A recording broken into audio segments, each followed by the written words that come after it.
Hello, everyone. This is Chadi Alraies from Riyadh Structural Heart 2025. I'm really privileged to be with Dr. Muhammed Raza to talk about new technologies and also who are the candidates for tricuspid valve repair.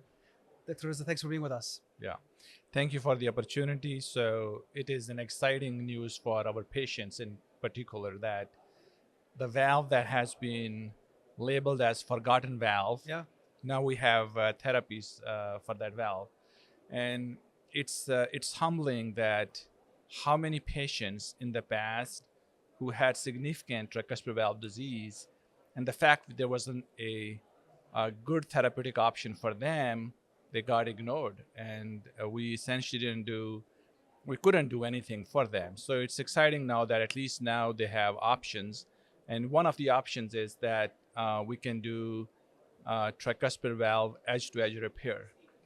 So patients who have significant tricuspid valve disease, in particular the tricuspid valve regurgitation, if they are symptomatic, then depending on the patient profile and other comorbid conditions, they could be candidates for tricuspid valve edge-to-edge repair.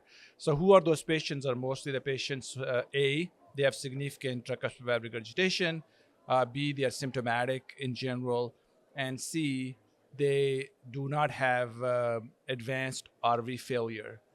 So as far as they don't have advanced RV failure or severe pulmonary hypertension, they are candidates for T-tier or tricuspid valve edge-to-edge repair. And based on the data and our own experience, it is really great news for those patients because they have significant reduction in tricuspid valve regurgitation based on the trial and our own experience, and more importantly, their quality of life is significantly improved. Yeah. So one you touch on a very important aspect is the right ventricle, right? So this is you have a right ventricle that not completely advanced or failed. So is there any predictors of recovery of right ventricle post repairing of the valve? Yeah, I mean, common things common. In general, if they have severe pulmonary hypertension, they were excluded from the trial, and those patients, so to speak, they are way too far gone to help them.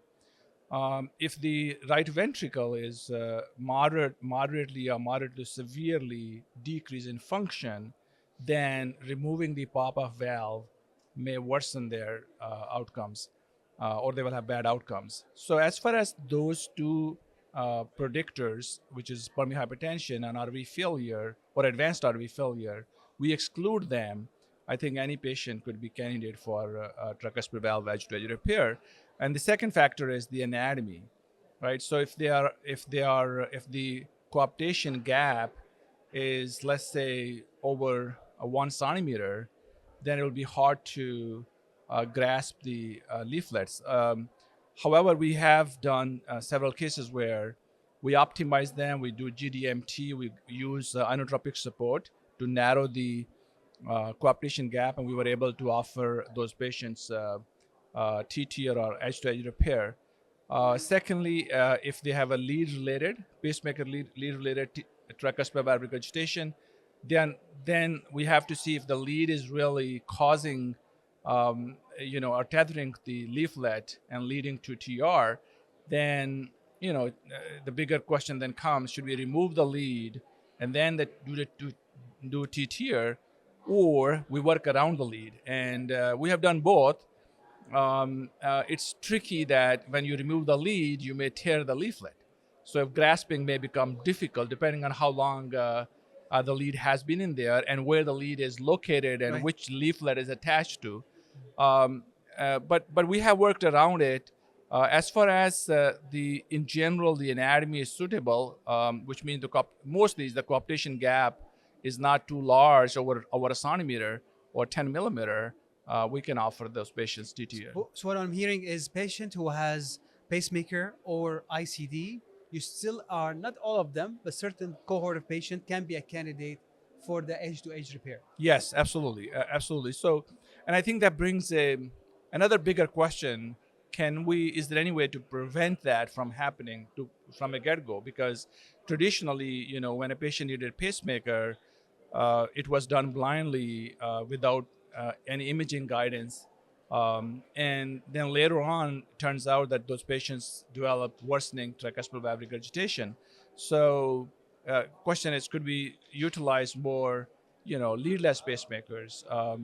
Or could pacemaker be inserted with imaging guidance? And is there a role for that to prevent the lead-related tricuspid valve regurgitation? That's something to be further looked into. Yeah.